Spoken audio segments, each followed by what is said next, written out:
The White House is dismissing criticisms of a study released by the Make America Healthy Again Commission, and the winner of this year's Scripps National Spelling Bee is a 13-year-old from Texas. Good morning, I'm Corva Coleman from NPR News, and here are today's top stories. A federal appeals court has temporarily restored President Trump's ability to impose sweeping global tariffs. But as Wall Street tries to shrug off the latest tariff whiplash, NPR's Maria Aspen reports some economists say the U.S. remains at an increased risk for recession. Top executives at Goldman Sachs gathered to discuss the markets, the financial industry, and the broader economy.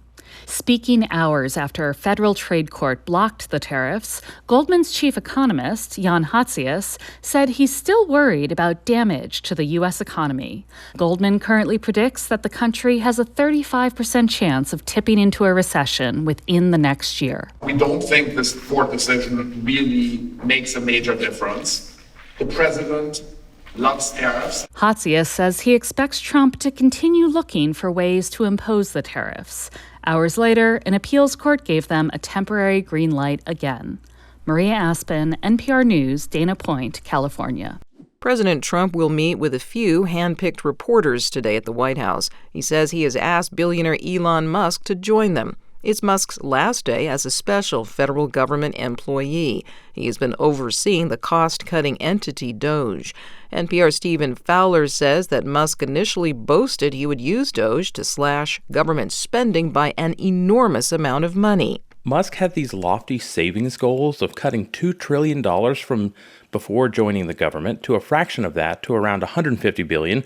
Our reporting has found those claims are inaccurate, overstated, and rooted in a fundamental misunderstanding of how the federal budget works. Also, Doge's other signature efforts, like cutting the workforce, have hit repeated legal snags, driven in part by Musk's public statements that have been used to claim those changes broke the law. NPR's Stephen Fowler reporting. Musk says he's returning to his businesses.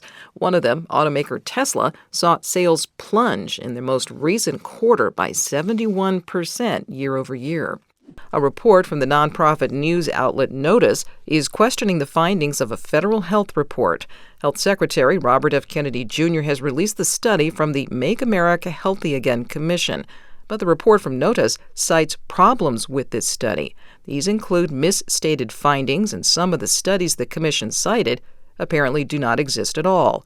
White House Press Secretary Caroline Leavitt is dismissing criticism. We have complete confidence in Secretary Kennedy and his team at HHS. I understand there were some formatting issues with the MAHA report that are being addressed, and the report will be updated, but it does not negate the substance of the report. The Notice report found the commission study also had broken web links, missing or incorrect authors, and there was an entry where the MAHA report references itself as the only scientific citation. A grand jury in New York has indicted a cryptocurrency investor who is now accused of kidnapping and torturing a man for weeks in Manhattan. John Waltz is accused of trying to force the victim to give up his password to his Bitcoin account. A judge has denied bail for Waltz. An alleged accomplice in the kidnapping has also surrendered to police. President Trump is traveling to Pittsburgh later today to celebrate a deal between U.S. Steel and the Japanese company Nippon Steel. As NPR's Tamara Keith reports, there are still a lot of missing details. When he was in office, former President Biden blocked the acquisition on national security grounds. And as a candidate, Trump promised to do the same, saying a Japanese company shouldn't own the iconic American brand. But Trump has now changed his tune, announcing in a social media post last week that he supports the, quote, planned partnership. It'll be controlled by the United States. Otherwise, I wouldn't make the deal. That was Trump on Sunday before boarding Air Force One. He was asked about the management structure. We'll see what the final is, but they're going to invest millions of dollars in steel, and it's a good company. More details may come at today's rally. Tamara Keith, NPR News. The aid situation remains dire in Gaza. A U.S. Israeli-backed effort to provide some limited aid to Palestinians in southern Gaza is mired in chaos. Yesterday, the U.S.-backed group handing out aid only opened one site to offer limited amounts of food. This effort is coming as Israel continues to bomb sites in Gaza. No aid is being sent to northern Gaza. Harvard University can continue enrolling international students. That's after a federal judge temporarily stopped the Trump administration yesterday from trying to block them. NPR's Alyssa Nadworny reports. Harvard has nearly 7,000 international students, about a quarter of the entire student body. Ella Ricketts, a first-year student from Canada, was hesitant to call this order a victory. Until that case is actually won, I don't necessarily feel 100% safe with everything that's going on. Obviously, I remain optimistic and hopeful, but this is very much just one step in a much, much larger process. After the judge's order, the White House told NPR that the Trump administration, not judges, has final say over whether or not universities can issue student visas. Alyssa Nadworny, NPR News. President Trump has commuted the federal life sentences of a former Chicago gang leader. Larry Hoover founded the Gangster Disciples. From member station WBEZ, Anna Savchenko has more. In the 1990s, Hoover was given 6 life sentences on conspiracy, extortion, drug conspiracy, and other criminal charges.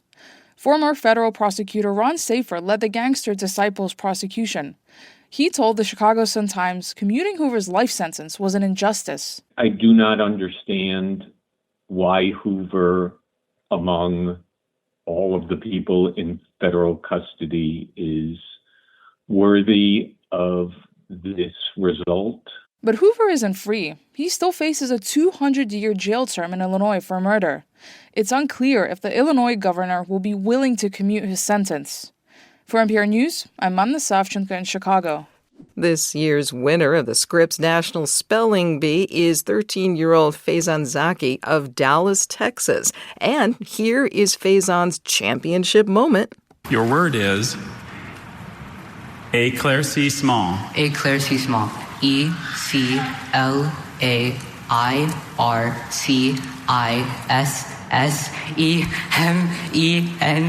Éclaircissement. That is correct.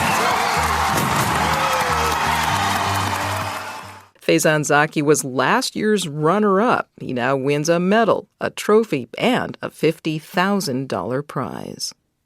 I'm Corva Coleman, NPR News from Washington.